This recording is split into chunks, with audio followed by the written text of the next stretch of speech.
noite, pessoal. Estamos ao vivo aqui para o nosso quarto dia do evento QA Solidário. Então, a comunidade de QA está unida ali por um bem maior. E o objetivo do nosso evento é arrecadar doações para a UBRA. Tá? Ela é uma universidade aqui de Canoas, que é uma das cidades mais afetadas do Rio Grande do Sul. A UBRA está abrigando mais de 7.000 pessoas, 2.500 animais, e a gente está fazendo esse evento unindo grandes nomes da comunidade para coletar essas doações. Então, trazer aqui para o palco também a Grazi, que vai estar aqui como co-host do nosso evento. Então, Grazi, pode se apresentar para o pessoal. Boa noite, gente. Eu sou a Graziela, para quem não me conhece. Também já estou na área de qualidade, já tenho uns 10 anos. E eu vou ajudar hoje a Carol aqui para poder apresentar esse evento de hoje, né?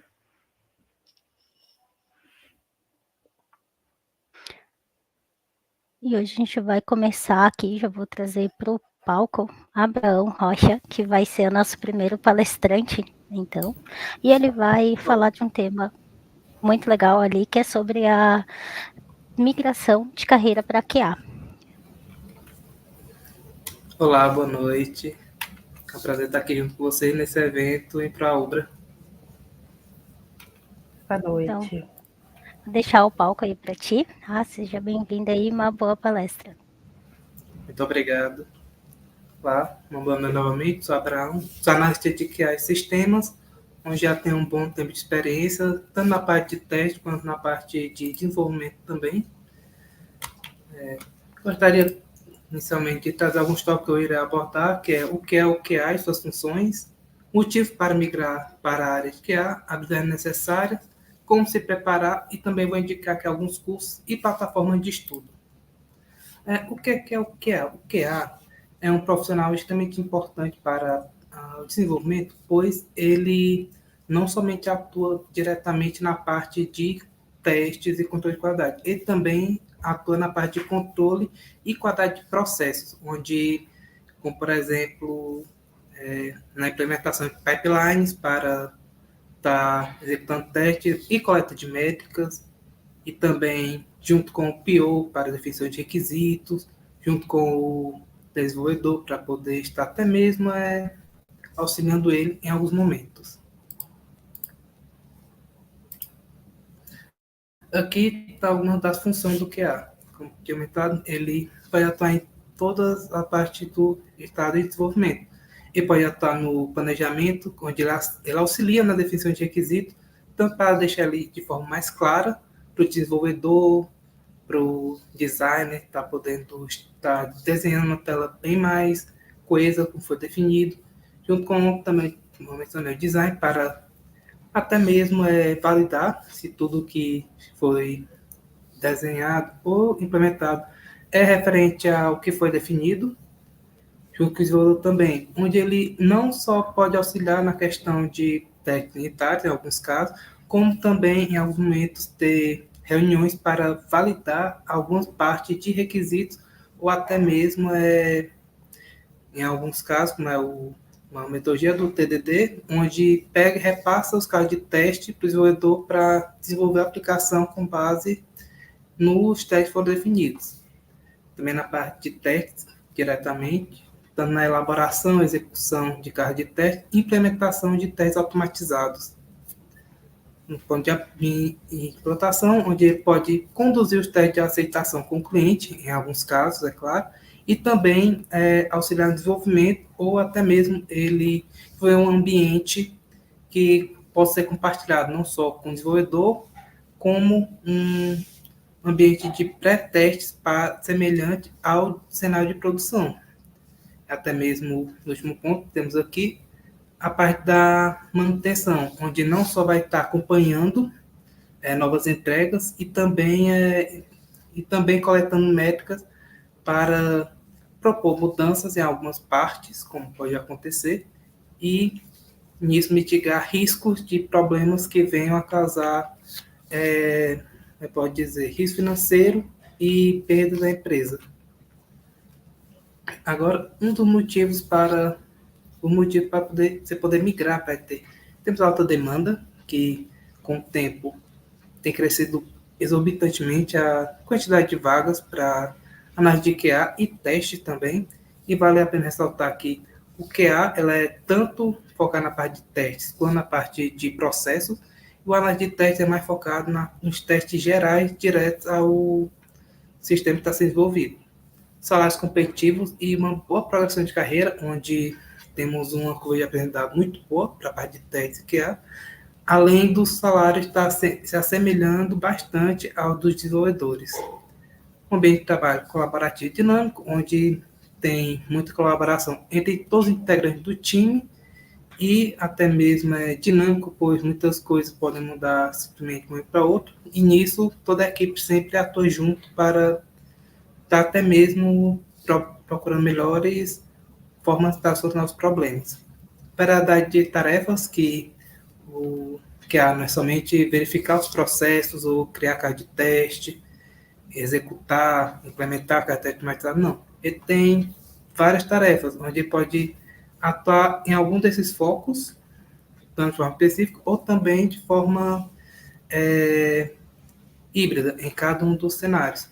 Variedade de focos, onde pode atuar na parte de testes web, API, carga, teste de segurança também, e até mesmo junto com o cenário de requisitos para realização de homologação dos sistemas. E justamente uma das partes melhores, como muitos temos na cenário de desenvolvimento, é a flexibilidade de atuação, onde pode, em alguns casos, atuar em projetos, em ambos, dois ou mais projetos semelhantes ou diferentes, mas em atuação. Aqui eu estou trazendo algumas habilidades necessárias, tanto técnicas quanto interpessoais, pois, como na parte técnica, temos que ter uma noção de desenvolvimento, principalmente mais voltada para a parte de lógica e programação, ferramenta de teste para também até mesmo controle e coleta de métricas, tais como Cypher, IO testes e outras que auxiliam na execução e também coleta de dados. Metodologia de desenvolvimento, tais como Scrum, Kanban, TDD, PDD, DDD e ATDD. Os tipos de teste podem ser realizados como Smoke, teste de caixa branca, preta, de API, web, dentre outros. Além de toda a parte da documentação, que é toda a escrita de cenário de teste, toda a manutenção, e também o sistema de controle de versão, como o Git, que é o mais utilizado, para poder até mesmo estar auxiliando na validação de correções, para poder estar junto com o desenvolvedor e também com a equipe validando qual está sendo as melhores versões ou está sendo a melhor versão até o momento para estar disponível no mercado. Já nas interpessoais, nas softwares, temos comunicação eficaz, devido à relevância do QA para com todo o projeto. Um pensamento analítico, que tem que ter uma análise total do fluxo que está sendo apresentado, não só na parte de requisitos, quanto na parte geral de análise toda dos processos que estão sendo executados. Uma gestão de tempo, onde consegue distribuir atividades e distribuir suas atividades, e também até mesmo como eu posso dizer, se orientar mediante muitas vezes, como acontece, de muitas entregas ao mesmo tempo, ou então muitas atividades ao mesmo tempo. Relacionamento interpessoal, que é uma coisa muito importante, pois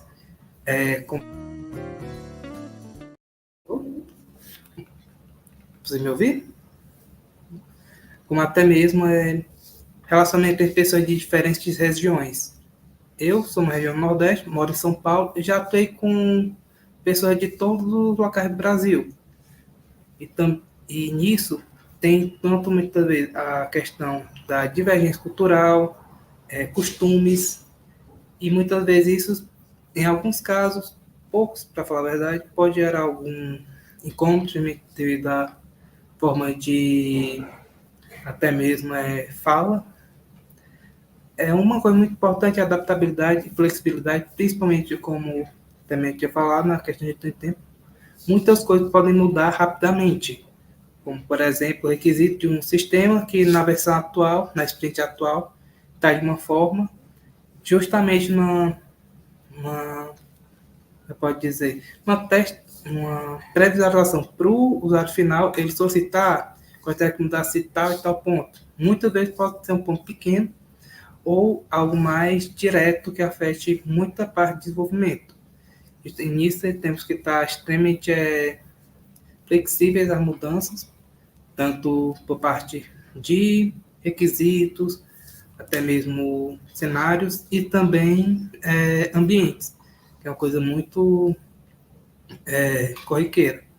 E também a parte principal, que é a atenção aos detalhes, pois justamente a parte de teste que é muito detalhista, seguindo com base em tudo que foi definido, o que já foi apresentado pelo cliente e pela análise de requisitos.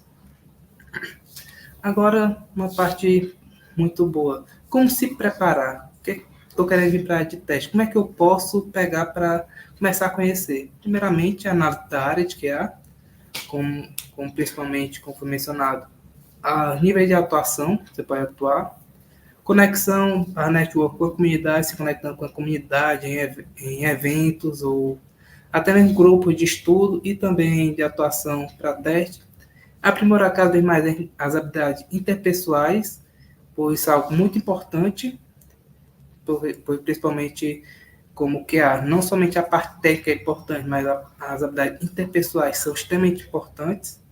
E estudar a parte do conceito geral de testes, pois a base e o fundamento é o que vai ter maior atuação.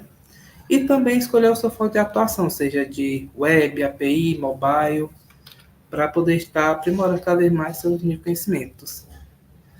Aqui eu gostaria de trazer alguns cursos e plataformas ótimas para você poder estar ingressando na área. Um que eu recomendo fortemente é o curso TQA, da QA Coders, que traz uma boa visão geral sobre toda a parte teórica e prática de todo o conceito de testes. Recomendo também os cursos da Alura, as formações em teste da Alura, que são muito bons.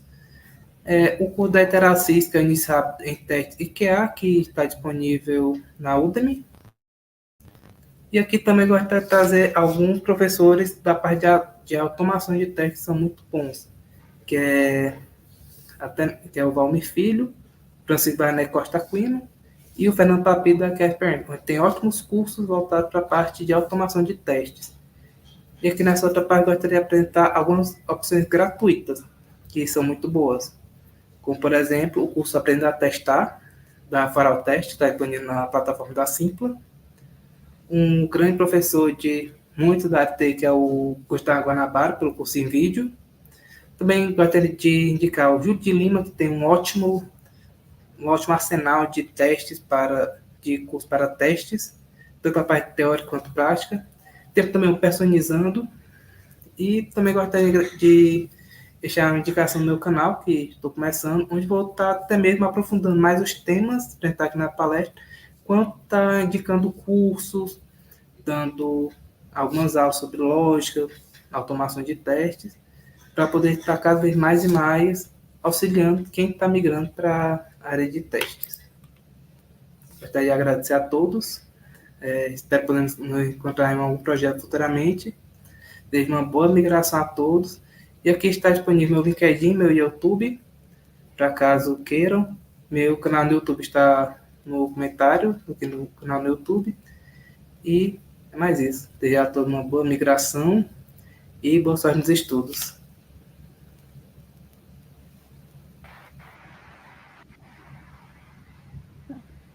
Obrigada aí, Abraão, pela tua apresentação.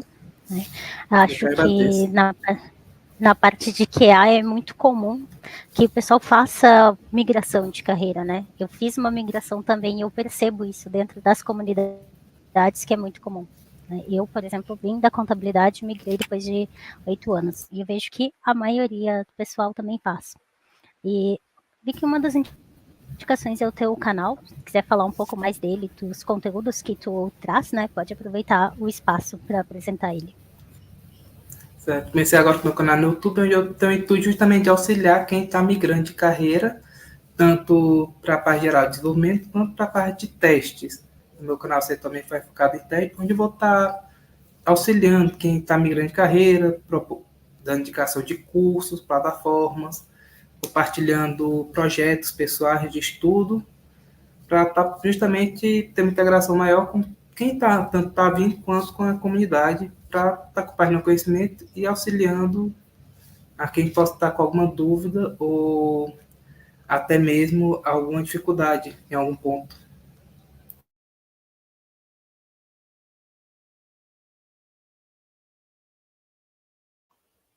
Nós temos Um aqui ponto legal aqui para lembrar, que está aparecendo aqui no canto da tela aqui, um QR Code, que vai ter depois no final do dia aqui da palestra, da sala 2 também, vai ter sorteios de vários cursos, que inclusive de alguns que o Abraão citou aqui na apresentação.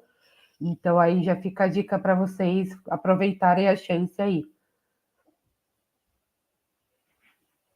Temos aqui um comentário da Andrea, que ela está em transição de dev para QA. Né? A gente vê que muitas vezes existe até mesmo uma rixa entre dev e QA, e a Andrea está fazendo essa transição de dev para QA.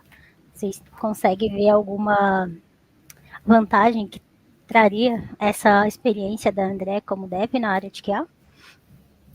Sim, porque eu também, quando eu comecei, eu era desenvolvedor, atuei por uns 3 anos como desenvolvedor, até mesmo e voltar completamente para testes, pois era uma atividade minha secundária, que era garantir todo o controle de qualidade do que eu estava desenvolvendo e também do sistema geral que eu estava atuando.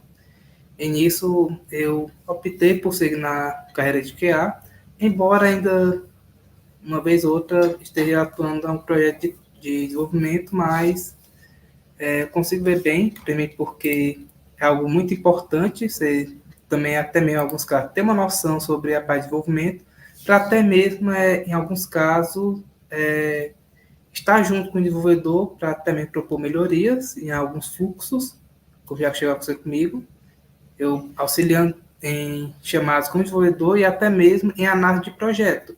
Nos testes caixa branca, onde você pode analisar o código que foi desenvolvido para estar até mesmo encontrando alguns problemas ou até mesmo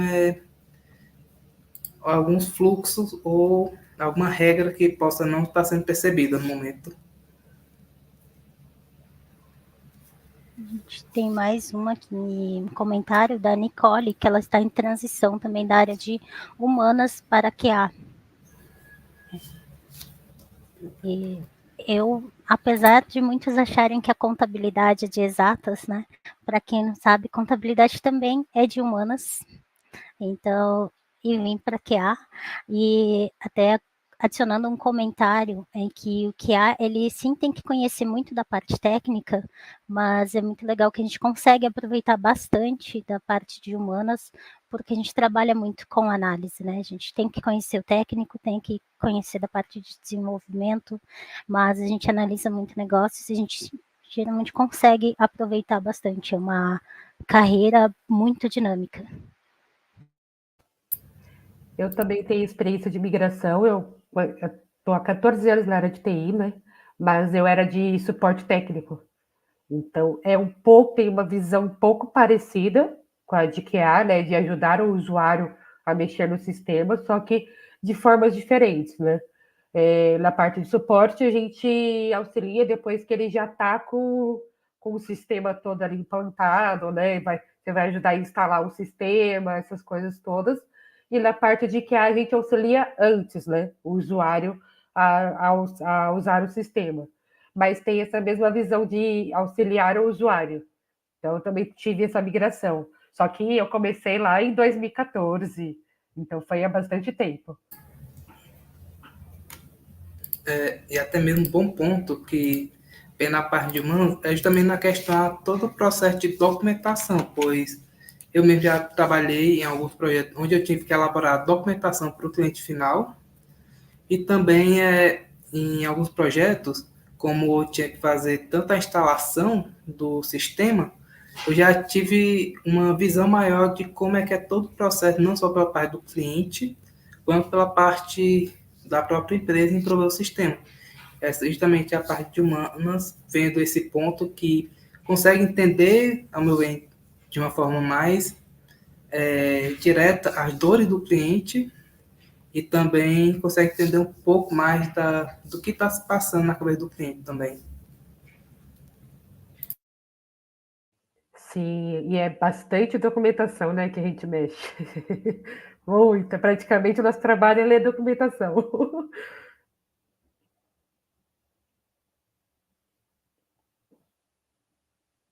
Tem mais Desculpa, alguma gente. pergunta aqui do pessoal? Podem aproveitar, gente, para mandar pergunta. Legal aqui a experiência do Davidson, que também veio da migração e acabou de entrar na área, está aí trabalhando no primeiro mês, né? Sempre trabalhou na área administrativa e faz um mês que começou a trabalhar como tester. Então, seja bem-vindo à área aí, Davidson, espero que tu goste. É uma área muito dinâmica, tenho certeza que tu vai conseguir também aproveitar bastante da tua experiência. Você vai achar um pouquinho doida, o pessoal de TI, mas a gente é gente boa. Sempre vendo aquela questão, só trazendo café antes de pedir alguma alteração que todo mundo apoia. Vai ser bem-vindo, Davidson. Você vai ficar viciado em café também. Uma coisa boa que dá para adicionar é como já tem conhecimento muito aprofundado da parte administrativa, consegue até mesmo, pelo momento, auxiliar o PO na definição de requisitos, ou até mesmo no refinamento, não é?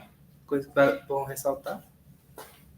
Sim, essa parte é muito importante, porque às vezes, enquanto a gente está estudando para QA, principalmente quando a gente está procurando conteúdo, a gente ouve muito falar de automação de código, mas a parte de requisitos de negócios a gente aplica e muito no dia a dia, né? Porque nosso trabalho ele vai muito além do teste. O teste ele às vezes é um detalhe dentro do nosso dia a dia, né? Essa parte de requisitos de planejamento, ela toma muito mais tempo na maioria das vezes.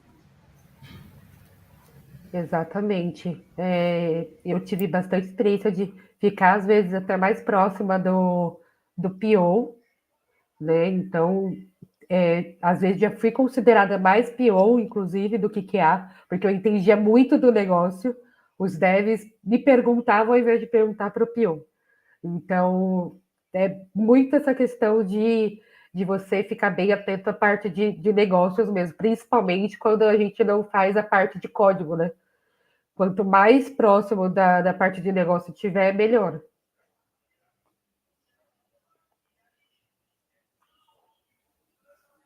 E mais uma experiência da Sheila, que também veio do administrativo, formada em administração, e ela sente que fez muita diferença essa experiência passada no dia a dia. Então, é o Davidson, que também veio da área administrativa, né? Então, está confirmando aí que a gente disse que realmente vai aproveitar essa experiência. Ela está complementando aqui a experiência, né? Que ela e colega de requisitos têm a mesma formação acadêmica e que eles têm uma visão processual, comportamental, um pouco mais apurada do que alguém que não teve essa formação de humanas. Então, é como que a realmente aproveita essas experiências, né? Dentro, até mesmo trazendo novamente da minha experiência, que veio da contabilidade, na maioria das empresas a gente realmente trabalha mesmo lado a lado do administrativo, a gente acaba tendo contato com diferentes áreas, e é meio que o QA faz isso também, né? Porque a gente vai ter contato com desenvolvedores, vai ter o contato com o pessoal de produtos, de requisitos, com o pessoal de design, então a gente realmente tem que lidar com várias áreas, e geralmente quem vem da área administrativa também tem essa mesma experiência, então acaba aproveitando, né? Como eu digo, a comunicação é uma das principais skills que a gente tem que ter, né? Porque, principalmente quando a gente vai relatar um bug, a gente tem que sempre lembrar que a gente está falando do trabalho de uma outra pessoa, né? Então, essa skill de comunicação também é muito importante, muito além do técnico, que a gente encontra muito conteúdo, a gente consegue também aproveitar todas essas experiências aí do modo não, da administração ou outras carreiras. E não Nada só do se joga fora, né, totalmente, sempre se aproveita alguma coisa. sim, nunca a gente na verdade só vai agregando, né.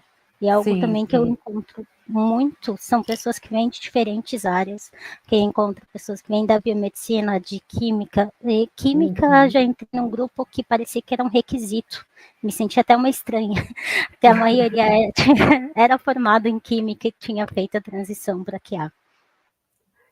Eu tenho um amigo que está fazendo para ajudar na parte de análise de dados, matemática.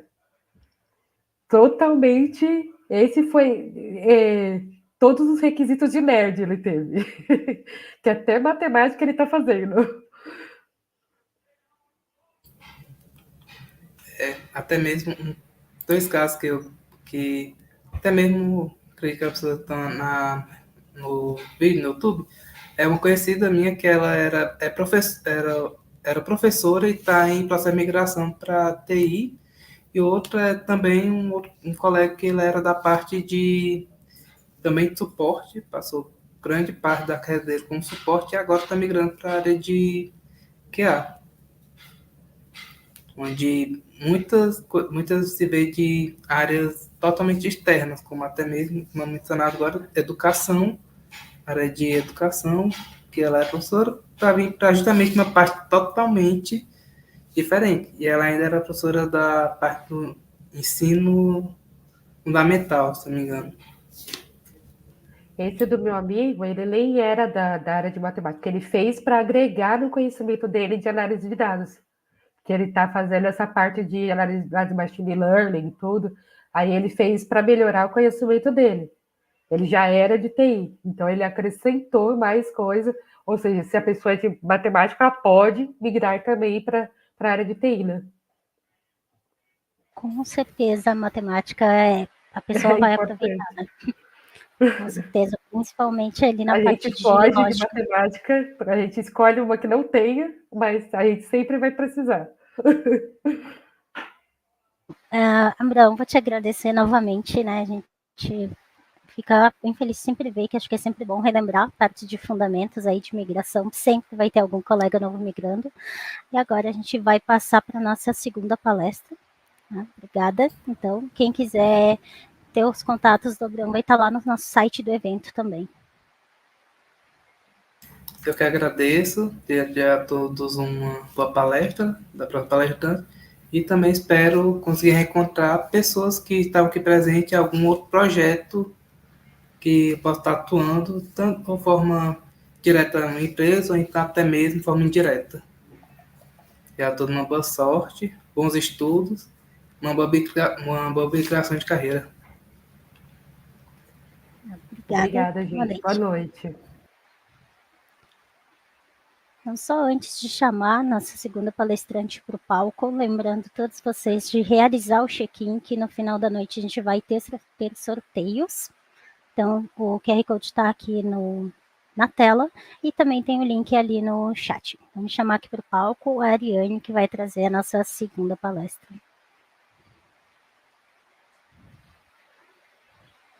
Tá no mudo, Ari. A frase que a gente mais escuta, né? Tá no mudo. Boa noite, meninas. Tudo bem, pessoal? Boa noite. Boa noite. Boa noite. Bom, animados aí para falar um pouquinho de performance, eu já posso começar? Vou colocar um. Essa eu vou ficar prestando bastante atenção aqui, que eu estou fazendo Ai, curso de teste de performance. Tô brincando, mas assim, a ideia é ser bem formal e até, meninas, Graziella, Carol, caso vocês queiram me interromper com dúvidas no meio, até para ficar mais interativo, não tem problema, tá, pessoal? A ideia aqui mesmo, até já compartilhando a tela, eu não trouxe slides, eu quero mesmo trazer ali dicas para vocês do que eu percebo na prática, que geralmente é dúvida do pessoal, principalmente quando está começando. Eu só vou pedir um feedback se vocês quiserem compartilhar a tela, para vocês me falarem, tá pequeno, tá? Aqui, peraí que eu dou uma... Como é que Vou tá aí até a botar tela? aqui o QR Code para não atrapalhar a visualização. Opa, fiquei no lugar errado. Vocês me falam se tá, como é que tá o tamanho, se dá para todo mundo ver. Dá mais Tá dando um. aqui para ver, sim. Vou deixar o palco, então, para ti, tá? Obrigada. A Ari vai trazer o tema de testes de performance na prática, então é mão na massa ali sobre JMeter. Então, o palco é todo teu. Até Obrigada, mais. Carol. Até mais, meninas. Bom, pessoal, de novo, boa noite. Então, me apresentando rapidinho, eu sou a Ariane Isaac, então até vocês me encontram aqui no LinkedIn, podem se conectar, a gente troca uma ideia lá. A ideia aqui, então, como eu comentei, é a gente fazer um hands-on, então, assim, reunir dúvidas que eu percebo que a galera tem geralmente, e aqui é o meu script que a gente vai ver hoje. Eu queria começar assim, não tem como falar, apesar de ser um hands-on, como a gente tem um tempo curto, eu vou focar mais em mostrar as dicas no JMeter, mas eu acho que é legal a gente frisar aqui como pré-requisito, quando vocês estiverem fazendo um teste de performance, tenha sempre clareza do que você, principalmente clareza no objetivo do teste. O que esse teste de performance quer responder, né? O que a gente precisa, ó, até escrevi errado aqui, ó, vou ter que aplicar o hotfix em produção, meu Deus. Faço o que eu digo, mas eu faço o que eu faço. Então, o que o teste precisa responder? Vocês precisam entender ali também uma visão de métricas, né, ali que a gente chama de critérios de aceite. Quando a gente faz um teste de performance por fazer, ou faz um teste de performance para entender os números, o que acaba acontecendo? A gente corre o risco de não ser assertivo com relação ali à melhor estratégia para o teste de performance. Então, a minha primeira dica aqui, antes de entrar no JMeter, seria isso: entender o contexto. Muitas vezes, falando de um time, você vai precisar reunir uma galera de negócio, uma galera mais técnica, e, de fato, você conseguir amarrar ali as peças do quebra-cabeça para você, de fato, fazer um script que vai trazer valor ali da perspectiva do teste performance. Falar de teste de performance é muito amplo, é genérico falar testar performance, testar desempenho. A gente tem vários tipos de teste de performance e, por exemplo, o stress, que é o mais comum, mas a gente tem o de carga, a gente tem o de resistência, a gente tem o de pico, e cada teste ele vai ser aplicado de acordo com a necessidade do seu contexto. Então, por isso que é importante também ter a base ali, um conhecimento mínimo de performance. E ali, eu já posso dar uma dica para vocês. No meu LinkedIn, eu participei já de um workshop da EBAC, e nesse workshop, entro mais em detalhes com relação ali conceito, porque foram em 3 dias, né? Então, a gente fala dos conceitos de teste de performance, os conceitos mínimos do JMeter, e tem ali um practical. Então, depois posso até deixar o link para vocês, mas se vocês me adicionarem no LinkedIn, deixa eu ver se eu vou achar fácil e rápido. Ele está aqui nessa parte aqui, ó, de destaque. Tem até umas talks que já rolaram no TDC, e aí ele está aqui, ó. Aqui. Aí, então, tem os links lá para o YouTube, e aí pode ajudar vocês ali, quem quer aprofundar um pouco mais. Então, só para concluir ali a minha apresentação, eu sou especialista em teste de performance. Na verdade, eu estou em transição hoje com a de carreira para SRE. Então, estou mergulhando ali, sou apaixonada por qualidade, por teste de performance, por comunidades, faço parte do TDC, já parei aí com a Carol em coordenação da trilha testes, e acho muito legal essa ideia de comunidade, né? Até muito legal aqui estamos reunidos em uma comunidade em prol ali de ajudarmos os nossos amigos, colegas do Sul, e bora ajudar aí cada um como a gente pode. Falando de JMeter, pessoal, por que eu sou suspeita para falar? Porque eu gosto tanto. O JMeter, ele é uma ferramenta da Apache, ela é open source, então ali já é um passo para a gente conseguir aplicar mais facilmente ali, trazer mais facilmente para o nosso projeto, para o nosso time, e ele atende diversos protocolos, é uma ferramenta já consolidada no mercado. Então, pensando, eu trabalho no cartão Elo, a bandeira, e no cartão Elo a gente tem várias, bem óbvio que se eu trabalho com cartão, a gente tem aplicações que transitam muito volume, né? E ali na verdade, na casa de milhões, e isso por dia. E a gente tem várias aplicações diferentes ali, né? E várias tecnologias diferentes. E o JMeter consegue atender uma boa versatilidade, no sentido de que, eu tenho um teste de API, eu tenho um teste web, ou eu tenho um teste do Consumer Kafka, ou eu tenho um teste ali, ele pluga também com alguns bancos de dados. Então, ele tem uma versatilidade. Eu preciso, nesse meu cenário, pensando no meu cenário de cartão também, né? E vocês pensando no cenário de vocês. A gente precisa fazer ali uma conexão socket ali, via TCP/IP, ele faz também, a gente consegue codificar o script, codificar o que precisa mandar. Aqui, eu vou dar uma pincelada com vocês da parte mais simples. Deixa eu abrir o JMeter aqui de novo. Então, ali, você consegue fazer o download, que é legal comentar com vocês, quem não instalou ainda. Basicamente, você vai fazer o download do JMeter, você pode fazer da última versão corrente, ele tem ali também dos releases, e o seu pré-requisito é que você tenha o Java instalado, e você vai precisar fazer a configuração ali do Java Home. Isso você encontra simples também na internet para configurar certinho. Falando aqui do básico do script, e aí eu vou dividir com vocês o que eu senti também dificuldade quando eu comecei a trabalhar com teste performance. Todo material que você encontra muito material de JMeter, você vai ver sempre essa tela. Então, mas você faz, né? Você fica pensando, cara, mas espera aí, como é que eu uso, né? Como é que eu trago isso para a realidade? Eu falo aqui que eu tenho threads, eu tenho ali, posso falar que eu quero rodar uma quantidade de vezes, então aqui eu já vou explicar para vocês, mas eu trabalhando com 10 threads, eu quero rodar cada thread 1000 vezes. Ou, não, ao invés disso, eu quero especificar um tempo aqui em segundos, então, se eu colocar 300, ele vai rodar em 5 minutos. Se eu colocar 600, ele vai rodar em 10 minutos. Mas e aí, né? Vai começar tudo de uma vez? Será que é assim em produção? Começa tudo de uma vez? Primeiro conceito que é legal a gente ter clareza é assim, thread e usuário virtual não é a mesma coisa. A thread é a quantidade de threads mesmo que a gente vai abrir, de chamadas que o JMeter vai simular na sua aplicação, mas quando a gente fala de usuário virtual, a gente tem um conceito que chama thinking time, que é o tempo ali que pode ter, principalmente pensando em uma aplicação de um fluxo web. Então, vou pensar ali um fluxo que está sendo validado, tem o tempo de digitar o formulário, tem o tempo de clicar nos botões, então isso a gente tem que considerar também no teste. Eu vou mostrar daqui a pouco alguns plugins que nos ajudam mais facilmente a transformar essas threads e esse script de uma forma mais próximo do real.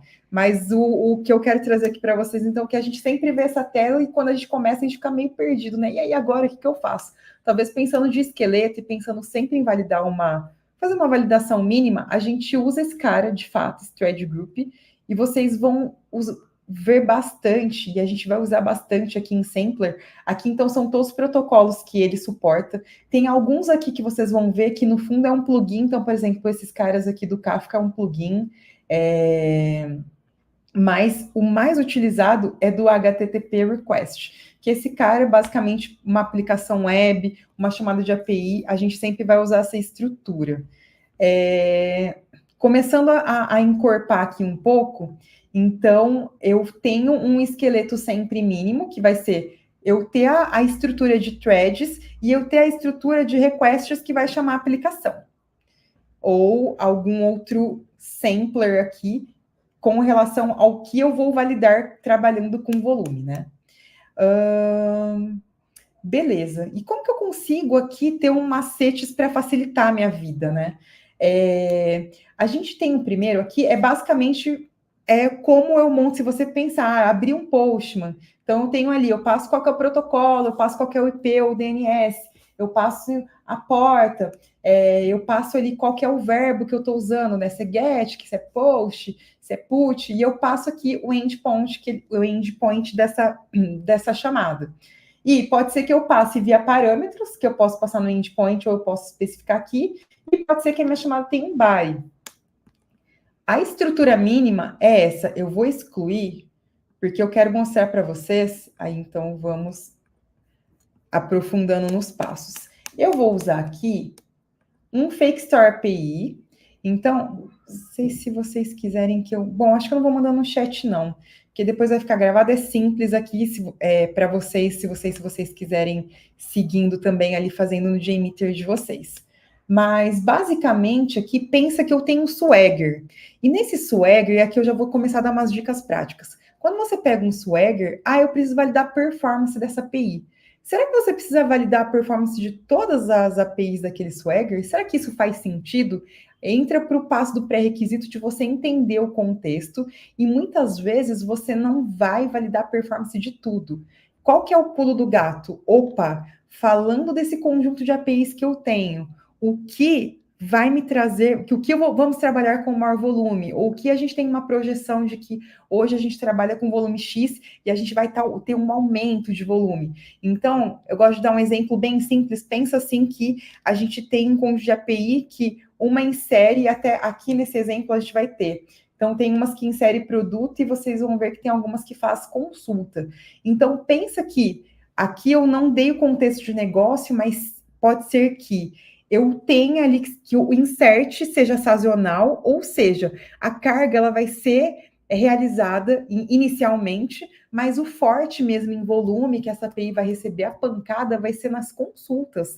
E ali, beleza, mas qual a variação de consulta? E não só pensar, uma outra dica aqui, não só pensar nos parâmetros default, você precisa tentar entender quais são os parâmetros que de fato vão ser usados em produção e você construir baseado nisso. Porque aí você vai fazer o fluxo principal de volume, cobrindo ali de fato os parâmetros que são usados. Quando a gente tem a cabeça mais funcional, basicamente, a gente pega um exemplo ali. Então, eu vi que ali, e essa é a dificuldade quando a gente está em transição ali entre pensar numa validação funcional e uma não funcional, né? Então, o funcional quer fazer a variação ali para garantir que o que se propõe a fazer está funcionando. Mas pensa ali que quando a gente fala de um não funcional e quando a gente fala de performance, a gente quer entender o como aquilo vai ser usado. Então, ali, para eu tentar ser mais assertivo, eu vou seguir a linha de fazer as perguntas e já adianto para vocês que não é uma tarefa fácil, principalmente quando a gente está falando com um negócio, quando a gente coloca alguns termos técnicos que às vezes a gente não consegue fugir em performance, principalmente falando de métricas, você vai precisar entender um pouco mais ali também de como é a arquitetura da aplicação, porque pode ser que na arquitetura você já identifique que, poxa, trabalhando com maior volume aqui, eu vou ter aqui algum problema de concorrência, e aí? O que eu faço? Então, na verdade, você precisa entender tudo isso antes de fato montar o seu teste. Então, dado o entendimento de quais são as APIs que você vai trabalhar, aqui eu peguei alguns exemplos para a gente materializar aqui, tentar trazer próximo de um real, mas eu tenho um unitário que tem fluxo, então pode ser que são APIs que vão ser chamadas num front-end aqui, num fluxo web. Então, será que valeria a pena eu fazer a validação do fluxo? E ali, ele entra num ponto que eu coloquei aqui também, que vale a pena eu comentar já, da distribuição da carga. Como vai ser isso? Então, quem vai responder sempre é um alinhamento do time com relação a como vai ser usado, da projeção de produção, né? Então, então eu vou ter um momento que eu vou ter mais inserção, mas depois eu vou ter um momento que vai consultar por ID, ou não, depois ali eu vou ter um momento de alteração. Como eu organizo isso? E como eu organizo isso pode ser entendido de duas formas ali na sua estratégia, né?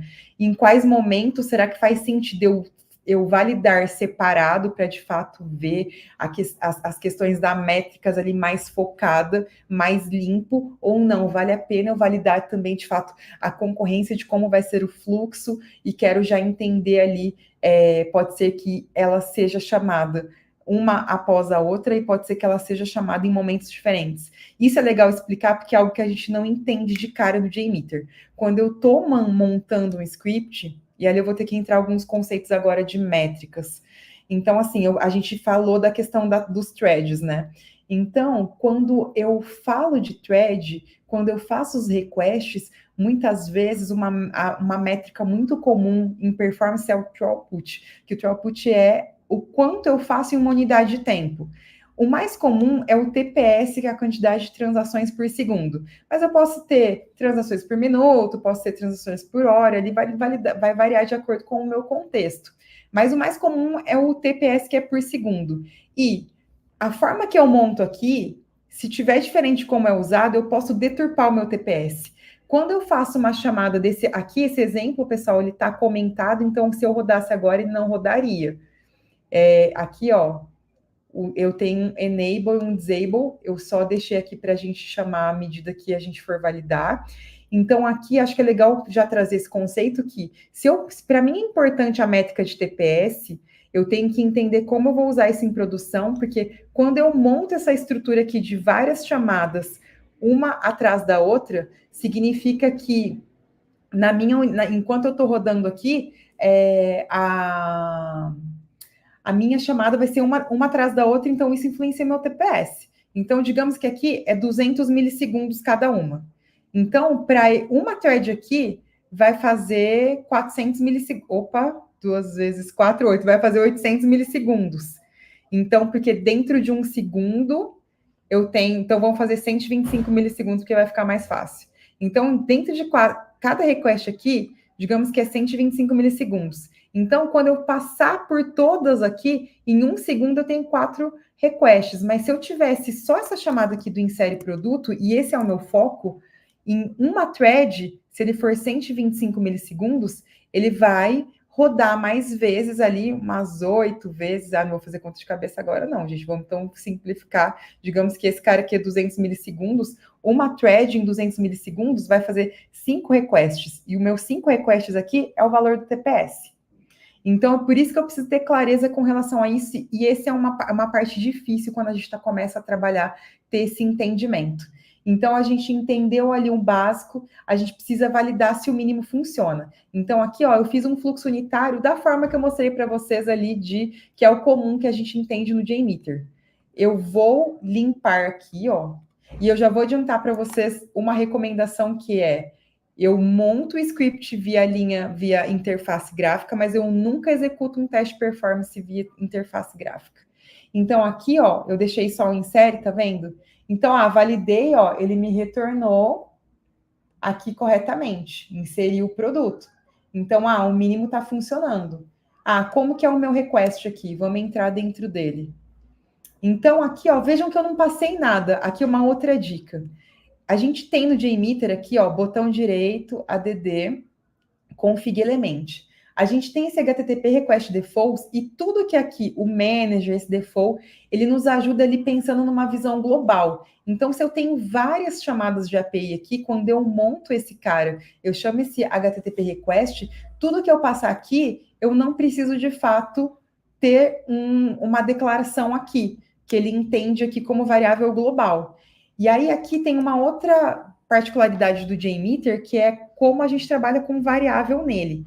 Então, é sempre um cifrão entre chaves. Mas da onde que você tirou esse protocolo, né? Eu gosto de usar esse cara aqui, que também está em add, config element. Esse aqui é o user define variables. Então, eu consigo declarar aqui de uma forma também global o que eu sei que vai ser chamado mais de uma vez. Que isso me ajuda. É a mesma sacada que a gente pensa para automação, né? Ali, se eu tiver que mudar ali, é mais fácil na manutenção, vou mudar só em um lugar, não tem que ficar caçando em outros lugares no código. Me facilita essa visão e organização também. Voltando aqui, então, para o exemplo. Então, eu não passei aqui porque eu especifiquei aqui qual que é o protocolo, qual que é o host. Ó, então, tá aqui a chamada, que é um HTTPS, qual que é o host. E aqui eu tenho o meu body. E vocês vejam que aqui tá um exemplo já para a gente pensar que, quando eu falo de teste performance, um dos principais tópicos é a questão de massa de dados. Então, quando eu estou validando unitário, mesmo que seja uma automação, eu sei que eu vou rodar aquilo e aqui eu vou limpar aquilo. Mas e aí, no teste de performance, eu estou fazendo N requests ao mesmo tempo, né, simultaneamente. Como é que eu garanto que o que eu estou mandando aqui no meu body, quando ele vai fazer um post, não vai repetir, eu não vou cair numa chave duplicada? Então, vou precisar ter esse entendimento de quais são os campos-chave aqui e o que teria que, de fato, ser uma variável.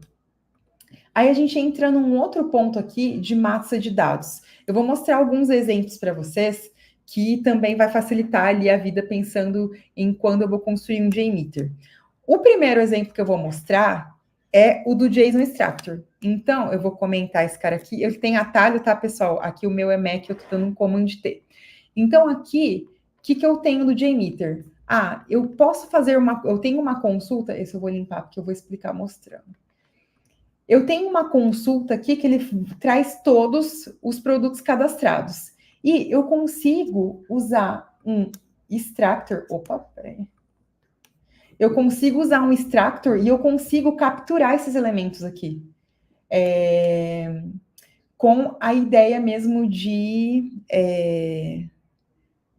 Nossa, gente, fugiu o nome. Quando a gente trabalha ali com aquelas... Fugiu o nome.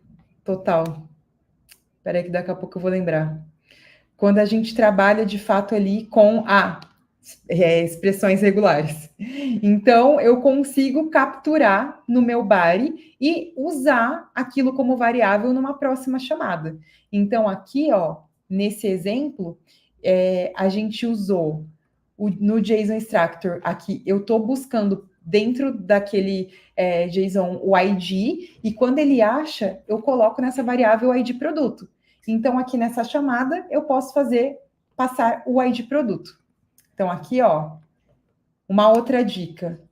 Nesse caso, eu não falei exatamente a posição que eu quero. Quando eu não falo, ele pega randômico.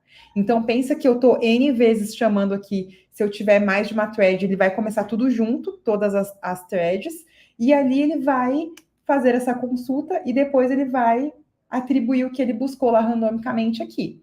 E tudo isso você tem que pensar se, para a produção, você trabalhar dessa forma, se não influencia.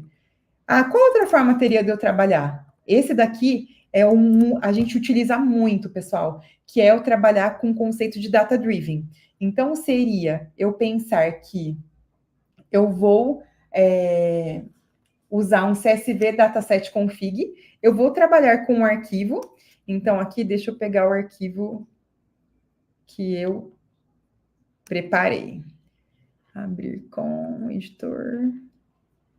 Eu preparei, então, um CSV que tem o ID do produto. Aqui eu coloquei poucos, mas pensa que um teste maior, a gente pode ter aqui milhares de registros. E é legal comentar que dependendo de como for o seu teste e de quanto é o TPS que você vai alcançar, e se esse número não puder se repetir, o ideal sempre é que você use uma gordura. Então, vou dar um exemplo.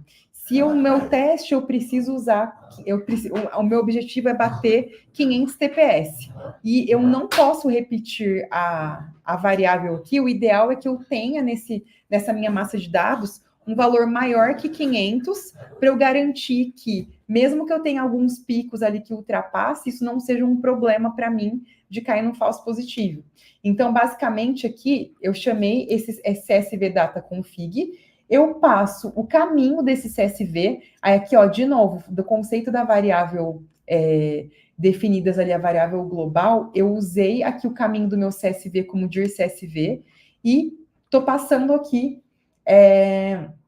nesse caminho para caso eu mude, ou eu estou fazendo um teste local, eu vou mandar para um servidor específico para injetar o volume, então é mais fácil de eu manipular esses valores.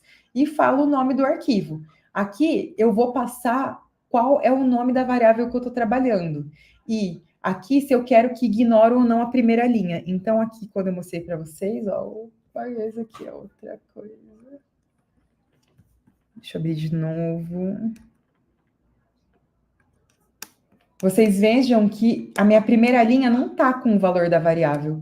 Ele está... E aqui é mais organizacional. Aqui eu estou usando 1, mas pensa que aqui eu poderia ter também nome, vírgula, descrição, poderia ter outros campos que faz sentido ser variável e eu poderia colocar tudo aqui. Então, cada linha, em cada request que ele usa, ele usaria esse conjunto aqui de variáveis. Mas nesse nosso exemplo, a gente está usando um só. O que é importante eu saber aqui também? Então, se eu não estou começando da primeira linha, eu coloco para ignorar. Eu preciso especificar certinho aqui como vai ser o meu delimitador, principalmente quando eu trabalho com mais de um registro.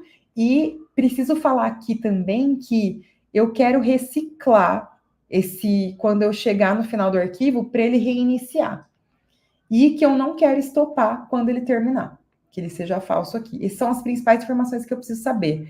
Quando eu faço dessa forma, ó, então aqui nesse exemplo que a gente vai ver do CSV do unitário, ó, eu estou passando o ID produto, aqui na verdade, ó, eu estou passando o ID produto CSV, que é como eu coloquei aqui, tem que ser exatamente igual. Então, ó, eu vou limpar e vou rodar.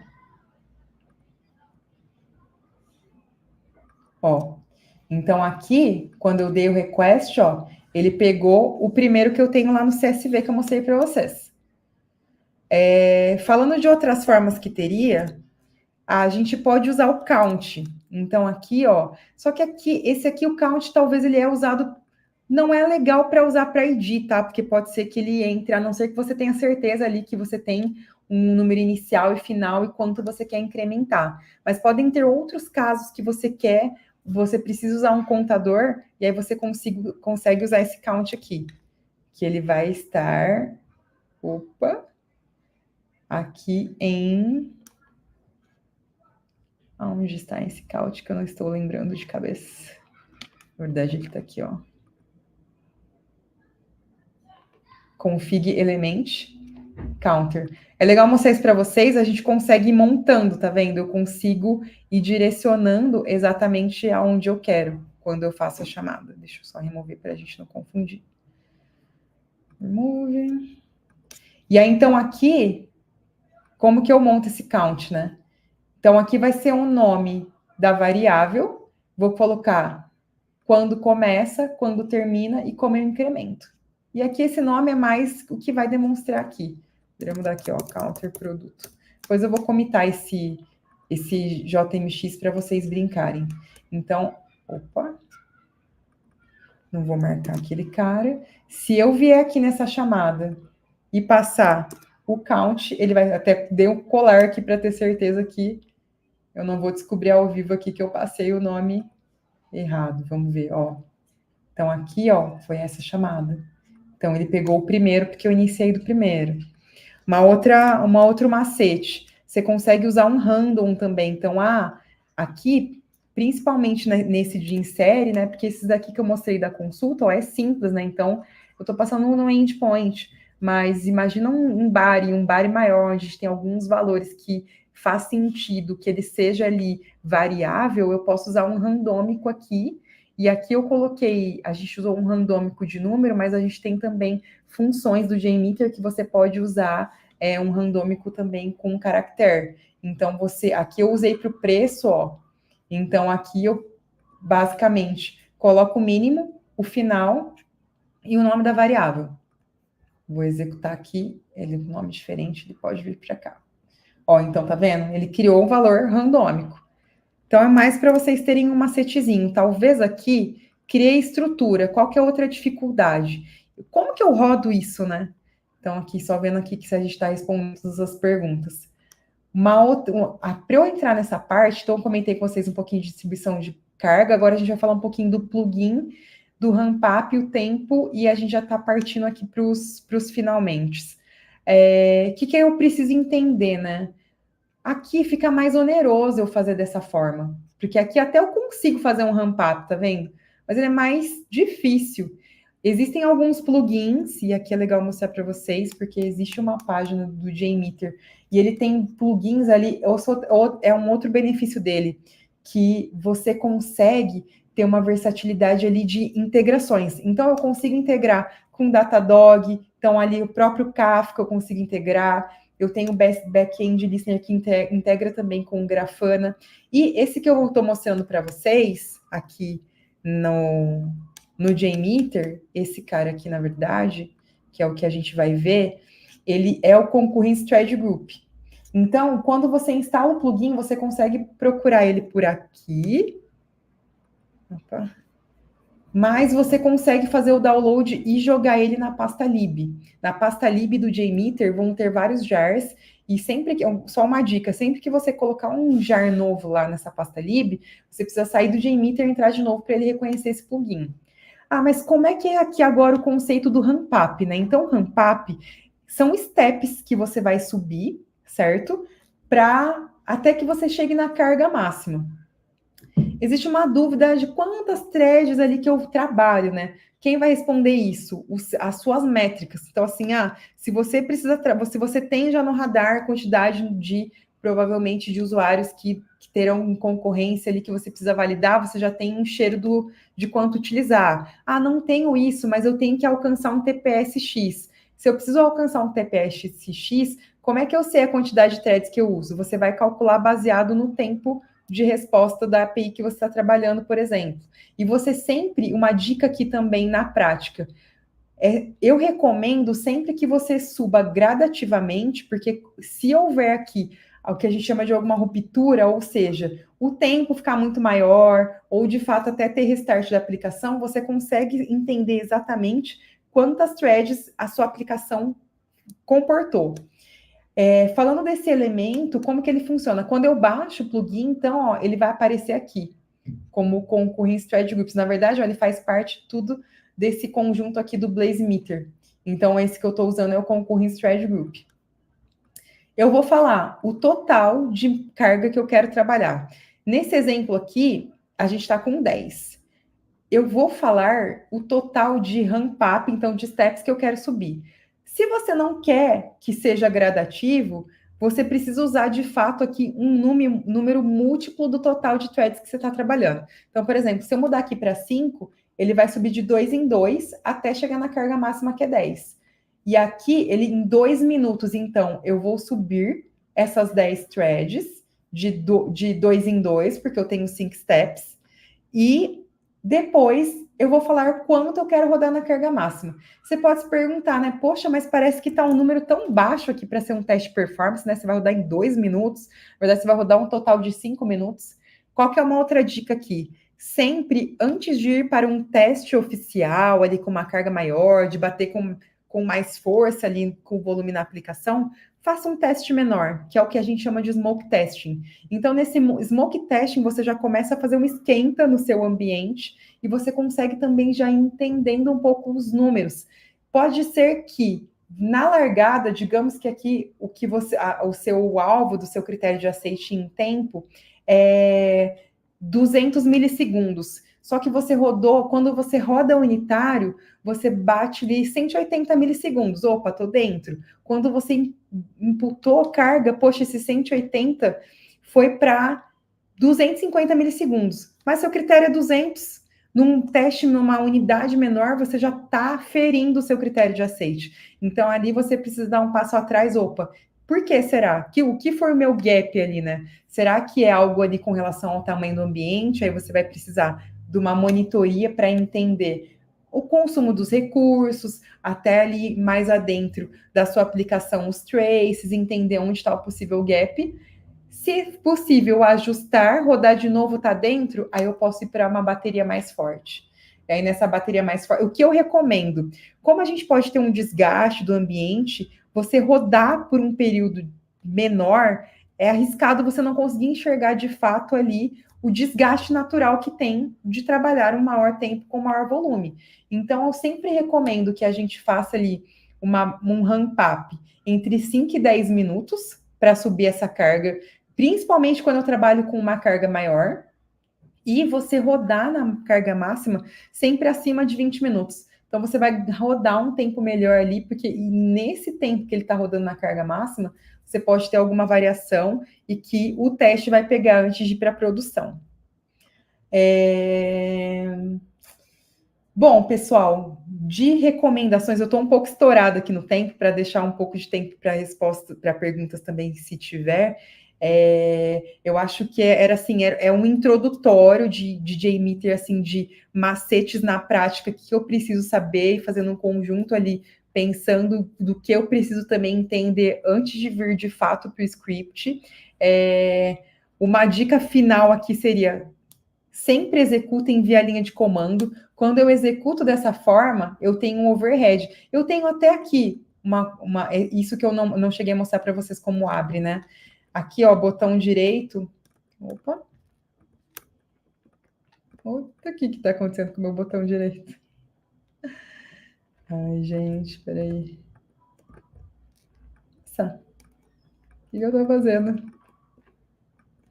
Bom, botão direito vai aparecer Listener. Opa, me trollando. ADD Listener. E ele tem aqui um View Results Tree. E um outro cara que eu uso bastante é esse sumário. Na verdade, esse Aggregate Report. Porque ele vai te dar uma visão aqui mínima, se está funcionando ou não, né? Então, ele tem ali as métricas, a média, os percentis, o máximo que bateu, se deu erro, e o output aqui. Ó, tá vendo que ele está mostrando aqui em segundos, então, na verdade, é um TPS. Se tivesse um tempo maior, ele mostra aqui diferente, tá vendo? Ó, aqui ele mostra em minutos. E aqui eu consigo ter uma visão ali do que eu bati. Só que quando eu rodo com um volume maior, e eu rodo aqui com a interface do JMeter, o JMeter também é uma aplicação. Então, ele tem um overhead, ele pode influenciar os seus números. A gente sempre vai rodar via linha de comando. Aí depois eu posso passar o comando para vocês, porque aqui a gente está um pouquinho apertado de tempo. Mas o compiladão, assim, de mínimo que eu preciso saber ali para desenrolar um teste para facilitar a vida ali, eu tentei passar para vocês.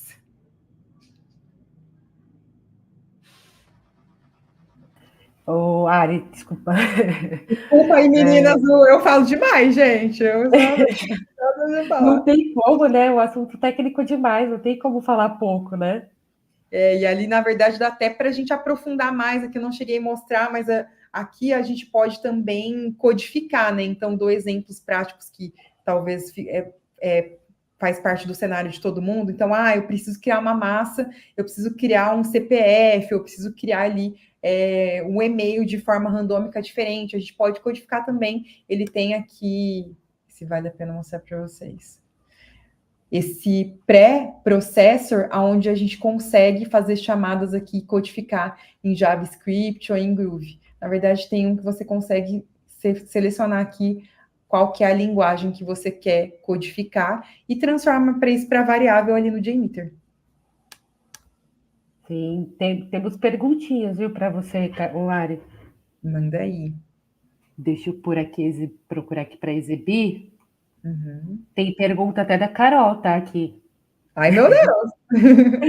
Ó, aqui. Que outras ferramentas tu indica para teste de performance? Tá, pensando nessa linha ainda de open source, né, uma ferramenta que é bastante utilizada também é o K6, ele é JavaScript, e ali até ele tem muito mais a parte de você usar codificação do que uma interface. E ali, o que ainda eu defendo e gosto do JMeter, né? Ali você faz fácil no K6, por exemplo, um teste de API. Mas se eu tivesse que fazer um teste web ali, já fica mais difícil. Que boa dica, porque o pessoal está defendendo bastante o K6 ultimamente, né? Isso. Mas também é possível. Tem outras também. Tem o Locus, o Locus que é. Putz, não lembro a linguagem que ele é, mas ele também é usado para teste de performance. O Load Runner, mas é uma ferramenta que é paga. Aqui respondendo a pergunta da Andrea já sobre que tem a ver com o assunto, né? Eu não recomendaria, André, usar o Postman, porque a gente tem ferramentas, o Postman atende muito bem para você fazer um teste funcional ali, mas falando do não funcional, ele não vai ter essa versatilidade de você montar essas questões aqui, de pensar no ramp-up, e até ali de outros traquejos com relação pensando a performance. Isso em Python, obrigado, Camila. Do low cost, que eu não lembrava em qual linguagem é. Então, assim, ele é mais para teste funcional mesmo, o Postman. Vou passar para a próxima pergunta aqui. Isso, do Weber. Essa mesmo. Quais são as métricas mais importantes e seus valores mais aceitáveis para teste de performance? Olha, eu consigo te responder, Weber, as mais importantes. As aceitáveis ali é como a gente responde para tudo em TI, depende. Então, assim, as Já importantes. virou sênior com a palavra depende. A mais comum mesmo é trabalhar, e são essas daqui do relatório agregado, né? De média de tempo e os percentis. O percentil é o percentil ali da matemática mesmo, 99% que é esse tempo, 95%, 90%, e o output aqui, né? O TPS. Para valor mais aceitável, isso vai variar de acordo com o seu contexto. Então, quem vai te dar um insumo disso, muito é negócio também. Então, olhando para o fluxo, pensando em experiência do usuário, o que você entende como aceitável para essa API? O que eu daria de dica para você quando fala de aceitável, para você ajudar a pessoa a refinar a resposta, né? Quando a gente trabalha com uma API que talvez é integrada com outra e tem timeout, então ali já é uma dica, poxa, se eu tenho um timeout de 1 segundo, meu critério de aceite não pode ser maior que isso, porque se eu passar de 1 segundo, ele vai cair no timeout, vai cortar o meu request. Então, é você refinando e entendendo quanto para aquele meu contexto é aceitável. Então, se eu for falar assim, a grosso modo, até em documentação, me recordo se é do Google, se você for falar de uma página, fala que é aceitável até 6 segundos. Mas se for para uma API pensando ali que tá num contexto financeiro, talvez 6 segundos é muito alto tempo, mas qual é dentro do seu negócio o tempo aceitável? Isso você vai ter que refinar em um alinhamento com o time.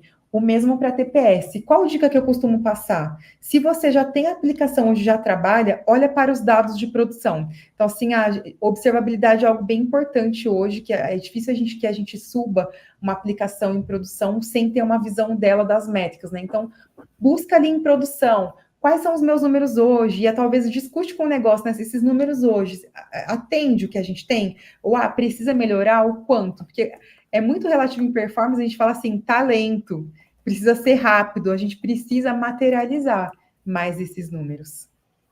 E é difícil mesmo, tá? Não é uma tarefa fácil, não. Temos tempo para mais uma perguntinha só, né? Vou exibir aqui na tela a perguntinha. Quais ferramentas são ideais para sistemas legados? Difícil a sua pergunta, né? Porque vai depender do sistema. Na verdade, se eu coloquei uma aplicação em produção hoje, amanhã, ou daqui 2 minutos, ela já pode ser um legado, né?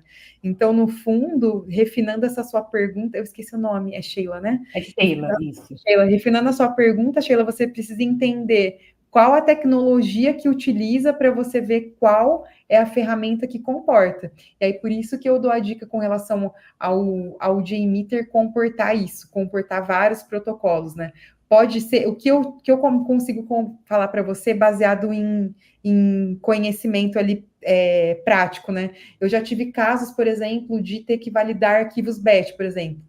Então, eu não tenho uma concorrência de muitos usuários, mas é uma aplicação que vai ler um arquivo muito grande. E aí, talvez eu preciso mudar a minha estratégia, pensar na estratégia de teste de performance com relação a como deveria ser esse arquivo e monitorar esse processamento.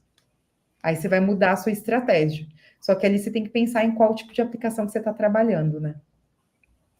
Beleza. Mais uma perguntinha, que o povo aqui adorou, pelo jeito, né? Teve bastante pergunta. É possível reproduzir um teste ponta a ponta no JMeter, medindo a performance de um login no site, até seu logout, por exemplo? É possível se você usar, na verdade, por exemplo, se está falando de um site, aqui para site eu dei um exemplo montando, né? Mas aqui você tem o BlazeMeter. No BlazeMeter você consegue fazer a sua jornada facilmente, você grava e você refina. Aí você refina para os campos que eu preciso parametrizar, geralmente a questões de token você precisa ajustar. E essa medir a performance, o JMeter pensa que ele é uma forma de ajudar você a injetar volume. Quem vai te trazer de fato os números vai ser o monitoramento da sua aplicação. Então, para isso, você pode usar APMs. Então, ali, falando dos mais robustos de mercado hoje, Datadog, Dynatrace, ou até mesmo New Relic, são opções pagas que eu comentei. Mas a gente tem opções free também. Então, tem o Prometheus com Grafana, que você consegue fazer o dashboard ali e trazer as métricas da visão de consumo de recurso e as métricas de aplicação. Mas aí você vai precisar montar esse dashboard para você ter essa visão. E até pegando esse ponto seu do log, Rafael, é legal lembrar que quando a gente faz teste funcional, outra coisa que a gente tem que mudar também em mindset. A gente às vezes liga o debug para entender tudo que está rolando, mas em produção não vai com o debug ligado. E o debug, ele acaba influenciando no processamento ali, ele vai, pode trazer um overhead para você também, um aumento de tempo que você não teria em produção. Então, é ideal você, na verdade, indicado, você desligar o debug para o seu teste performance. Cai num problema que eu não estou conseguindo achar. É claro que no teste performance você vai precisar recorrer ao log, e se só com o que está trazendo no log não está suficiente para você entender ali de fato o problema, liga o debug para entender e depois desliga, mas você vai gerar muito log e até difícil da compreensão. Perfeito, já sei quem eu vou chamar para tirar dúvida dos meus cursos de teste de performance. Ai, meu Deus! Já temos a rainha do teste de performance aqui já. Tamo junto, galera. Bom, só lembrando, pessoal, tem esse QR Code para preencher aqui no canto da tela, que é para participar dos sorteios. E o outro recado também é sobre a doação do Rio Grande do Sul. A vaquinha que foi feita não foi feita pela gente, está sendo feita direto pela Ubra, então nada está passando por ninguém daqui da organização, dos palestrantes, então já vai direto para eles, então nem foi a gente que escolheu o valor ali de meta para poder colocar ali, está tudo indo direto para eles mesmo, tá, gente? Então podem ficar tranquilos quanto a isso. Que está na lista está no nosso site ali do Google, ali tem a parte da vaquinha também da doação. Qual será próximo item que a gente vai falar, Carol?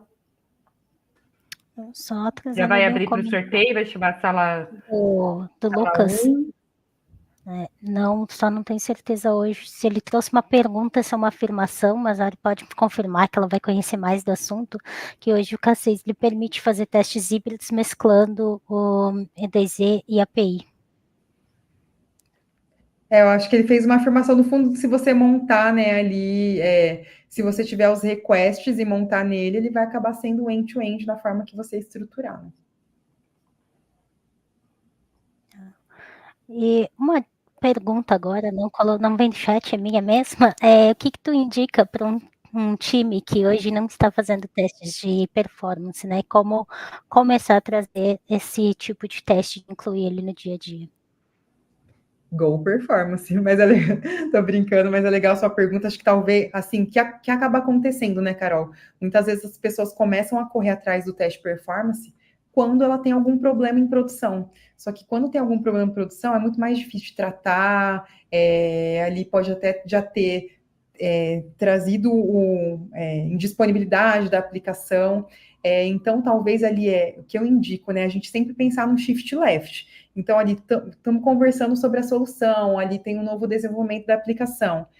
Será que essa alteração que a gente está fazendo pode afetar ali na performance? Hoje a gente trabalha com muito volume. Se eu tenho uma aplicação que hoje já trabalha com muito volume, ou vai nascer já pensando em transitar com muito volume, eu já recomendaria fazer o teste performance. O teste performance, e ali você pode evangelizar no sentido de trazer os benefícios, sempre linkando, olha, e o risco disso ficar indisponível, e o risco da gente não validar e não entender os números, porque eu costumo dizer que o teste performance são experimentos, então é para a gente entender ali o tamanho do ambiente dado a necessidade que a gente precisa, porque hoje a gente fala assim, é muito fácil em cloud, né, subir máquina, aumentar tanto verticalmente quanto horizontalmente, mas e o custo disso? Então, às vezes, a gente, sem validar performance, sobe máquina a mais do que precisa, isso implica em custo, ou a gente, dependendo de como está a arquitetura, mesmo que eu suba recursos, eu não escalo a aplicação. E se eu não vejo isso em tempo de desenvolvimento, se eu não penso nessas questões em tempo de solução técnica, eu só vou descobrir isso em produção e vai doer bem mais. Esse é o shift left, é sempre isso, né? Que vai ficando mais caro se a gente for fazer lá no final. Então, eu agradeço tua palestra aqui, Irene, por tirar as dúvidas, né? Agora a gente já vai finalizar. Lembrando aqui, o pessoal que fez o check-in vai participar do sorteio. Tá? Obrigada, Ari. Pode ficar por aí para acompanhar o sorteio. Não sei se fez o check-in para participar também. Ai, tá? Meu Deus, não fiz o check-in. Mas vamos botar para a galera. Obrigada, pessoal, todo mundo aí, todas as dúvidas. Espero ter ajudado. E se ficou alguma outra dúvida, vocês me chamam lá no LinkedIn. Às vezes eu não sou tão performática da resposta, vocês me desculpem, mas eu tento sempre que eu posso ajudar. Beleza, então. Obrigada, Ari. Valeu. Pessoal, então, nós vamos lá para o sorteio. Já encerramos aqui o preenchimento. Vamos ver, transmitir aqui quantas respostas a gente tem. Eu vou compartilhar a tela aqui com vocês.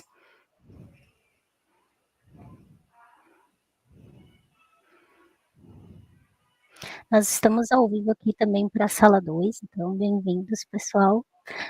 Então, boa noite para quem não estava acompanhando aqui a sala 1.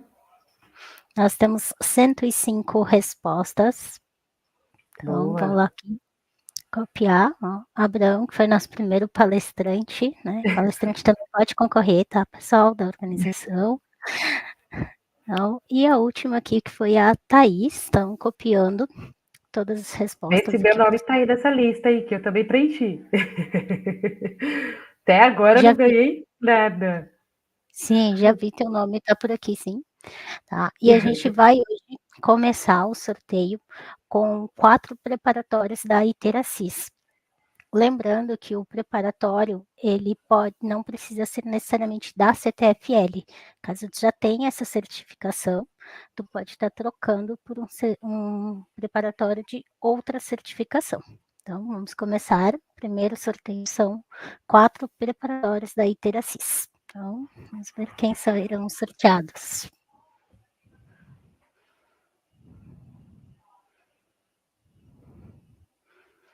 Então, aqui os ganhadores são a Daniele Lopes. O pessoal pode se manifestar aí no chat se estiver assistindo. O Marcelo Dutra. Os Marcelos estão com sorte. O Marcelo Lúcio e a Luciana Correia Mendes Rosa. Então, o pessoal da Iteracis vai entrar em contato com vocês, tá? Para passar como é que vocês vão acessar esse preparatório. E teremos mais sorteios agora de 2 acessos à plataforma ETEC, que também é um dos organizadores aqui do evento. Esse próximo sorteio, então,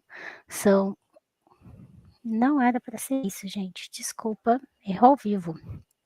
Mas são 2 preparatórios da ETEC, então os primeiros nomes é a Francisca Jardelli Ferreira Lima e a Larissa Gramacho. E eu estou acompanhando o evento, a Larissa ela é bem sortuda, se eu não me engano, já é verdade, já estou lembrando desse nome aí. Parabéns, Larissa. O que eu não tenho sorte, ela tem em dobro. Sim, a Larissa ela está bem sortuda. E o próximo nome aqui, do Francisco Júnior, ele está ganhando um livro da Jornada Ágil de Qualidade, tá? Da BC Qualidade, que foi a Bárbara, que também foi uma das palestrantes aqui do evento. O próximo sorteio aqui é da cortesia do TDC, oferecida pela Dani Cavalcante, que palestrou ontem. Então, é a Isadora Ito, ganha uma dessas cortesias. E agora sim eu vou mudar aqui para 2 nomes, que são mais 2 cortesias do TDC, também oferecidas pela Dani. Vamos ver quem serão os ganhadores.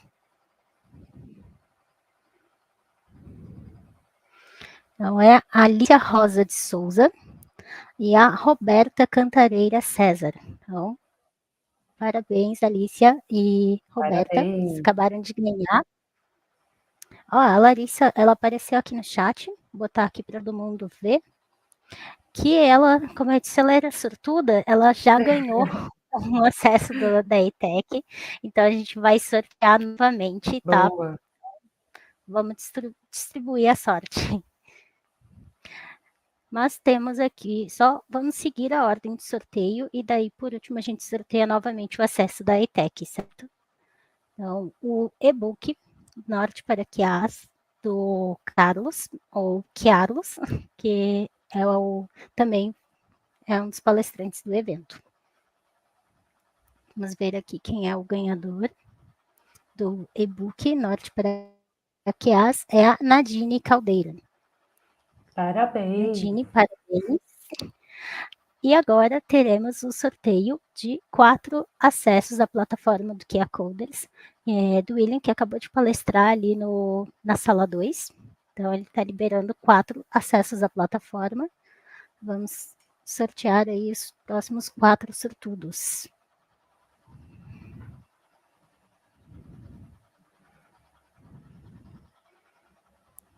É a Patrícia Isabela Rosa Silva, a Giovana, não vou saber falar teu nome, Giovana, me desculpa, mas é Giovana Acutso de Oliveira, de Salomão Davi Almeida Nogueira e a Denise da Silva Leite.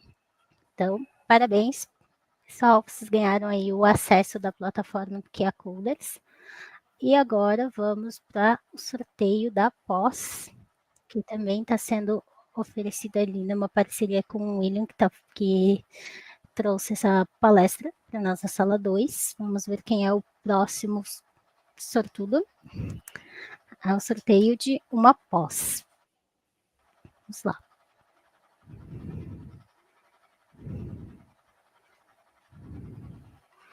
Bruno Bardella ganhou, então, a pós. Parabéns, Bruno. E agora vamos voltar ali no sorteio da Larissa, já que ela já tinha ganhado o acesso da ETEC, vamos fazer o sorteio novamente. Vamos lá.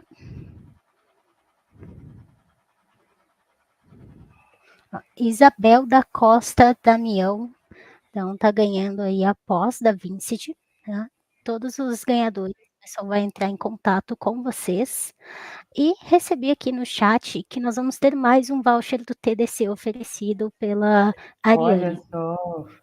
Então, olha só, coisa boa participar, gente. Vai ter mais um sorteio, mais uma cortesia do TDC. Eu vou até melhorar, vou oferecer uma cortesia também. Então, vamos ter mais 2 sortudos. Nós, é hoje, hein? Ah. Então, é a Miriam de França Santos Pereira e a Mariana Muniz. Acabaram então de ganhar a cortesia aí do TDC. A gente vai entrar em contato com vocês para estar enviando o voucher, onde você poder escolher uma trilha para assistir o TDC, que acontece agora em junho. Então, agradecer todo mundo aqui que participou do evento. Nosso evento ele continua amanhã é o último dia. E para quem não conseguiu assistir, tá? Todas as lives elas ficaram gravadas, então vocês podem estar assistindo no mesmo link que vocês acessaram ao vivo. Então, muito obrigada, pessoal. Boa noite. Obrigada, gente. Boa noite. Até amanhã.